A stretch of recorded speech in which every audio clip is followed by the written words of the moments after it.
Hello friends, মিষ্টি কুমড়া দিয়ে পুঁই শাক দিয়ে রান্না করব, সাথে চিংড়ি মাছও দিব। এই রেসিপিটা আপনাদের সাথে শেয়ার করব। চলুন রান্নায় চলে যাই। প্রথমে তেলে আমি পেঁয়াজ রসুন দিয়েছি, সাথে কাঁচামরিচ ফালি করে কেটে দিয়েছি। আমি এখন ভেজে নিচ্ছি। চিংড়ি মাছ অ্যাড করে দিব সাথে। চিংড়ি মাছগুলো দিয়ে আরও আমি কিছুক্ষণ ভেজে নিব। ভেজে আমি হলুদের গুঁড়া দিয়ে দিব। আমি শুধু হলুদের গুঁড়াই দিব, আর কোনো মশলা ইউজ করব না। হলুদের গুঁড়া দিয়ে আর একটু ভেজে নিব। ভালো করে মশলাটা আমি কষিয়ে মিষ্টি কুমড়াগুলো অ্যাড করে দিব। মিষ্টি কুমড়াগুলো দিয়ে ভালো মতো নেড়ে চেড়ে দিব। মিষ্টি কুমড়াটা আসলে বেশিক্ষণ লাগে না সিদ্ধ হতে। সাথে পুঁই শাকও দিয়ে দিব। পুঁই শাক দিয়ে আর একটু নাড়াচাড়া করে ভালো করে, পুঁই শাক আর মিষ্টি কুমড়া দুটাই আসলে খুব অল্প সময়ে সিদ্ধ হয়ে যায়, বেশিক্ষণ সময় লাগে না।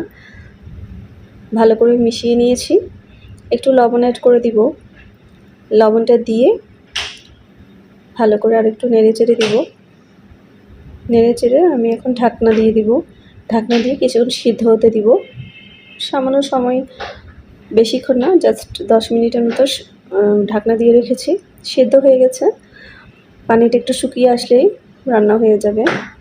দেখুন বন্ধুরা, খুব সুন্দর হয়েছে কালারটা, খেতেও খুবই মজা হয়েছে। সবাই যদি পারেন শেয়ার করে দিয়েন। দেখার জন্য ধন্যবাদ।